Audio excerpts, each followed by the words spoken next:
Bienvenue dans une nouvelle routine de l'esprit. Cette semaine, on va parler de nature.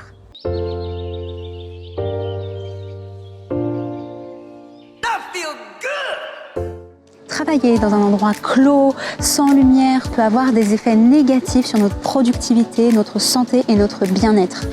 A l'inverse, la lumière du jour, la végétation, les murs végétaux, la proximité avec la nature ont un réel impact psychologique et physiologique. Nos ancêtres étaient des aventuriers. Ils ont évolué dans des espaces ouverts au sein de la nature, des plaines, des steppes. Et on a conservé cet héritage. On est pré-câblé pour apprécier et rechercher les grands espaces, la nature, la lumière naturelle. La nature a l'extraordinaire potentiel de favoriser la diminution de notre fréquence cardiaque, de notre pression artérielle, de nous permettre de réduire nos tensions musculaires, notre stress. La nature va venir nous aider à focaliser notre attention, à nous concentrer et recentrer. Nous sommes plus productifs, créatifs et on est plus à même de trouver des solutions à des problèmes. Notre société moderne est extrêmement stressante. On est sursollicité, hyper connecté, on manque de lumière naturelle. On est plus de 90% de la population mondiale à vivre dans un environnement pollué. Passer du temps dans des espaces verts, des jardins, des parcs, des forêts, recharge en quelque sorte nos batteries et nos ressources. Plusieurs études ont montré que les personnes qui se promènent quotidiennement dans la nature ressentent plus de bien-être et de plaisir que celles qui se promènent en ville. La nature impacte également nos capacités d'apprentissage. Des études de l'Institut de Toronto ont permis d'établir qu'une promenade de 50 minutes en nature peut améliorer jusqu'à 20% la mémoire et la concentration. Si vous comptiez déménager, réaménager votre intérieur ou si vous avez l'opportunité de changer de bureau au sein de votre entreprise, c'est le moment propice de choisir une vue sur la nature. Si vous avez la chance d'avoir un bureau qui donne sur votre jardin, sur la nature, votre concentration, votre réflexion va être favorisée.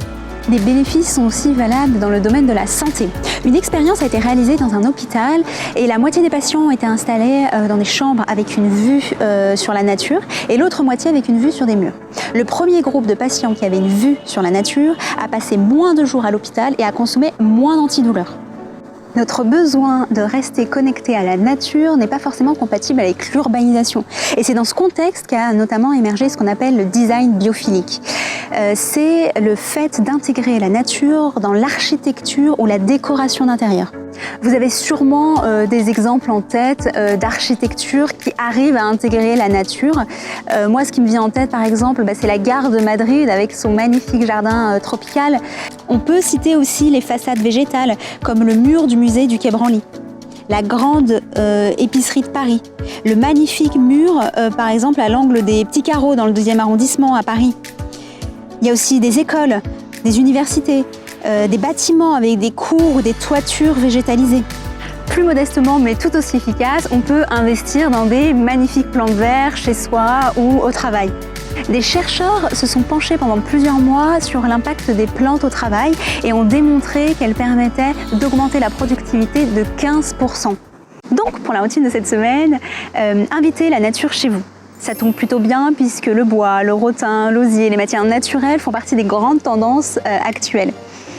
Ajoutez également de belles plantes d'intérieur. Deuxièmement, végétalisez votre espace de travail. Si votre employeur est réticent, n'hésitez pas à lui envoyer le lien de cette vidéo pour le sensibiliser aux bienfaits et vertus des plantes.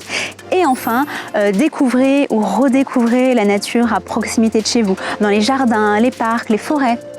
Laissez-moi en commentaire votre rapport à la nature ainsi que vos objectifs de la semaine. N'oubliez pas de poster sur les réseaux sociaux vos plus belles photos de verdure, de nature en utilisant le hashtag routine de l'esprit. Quant à moi, je vous souhaite une très belle journée et je vous retrouve samedi prochain pour une nouvelle routine.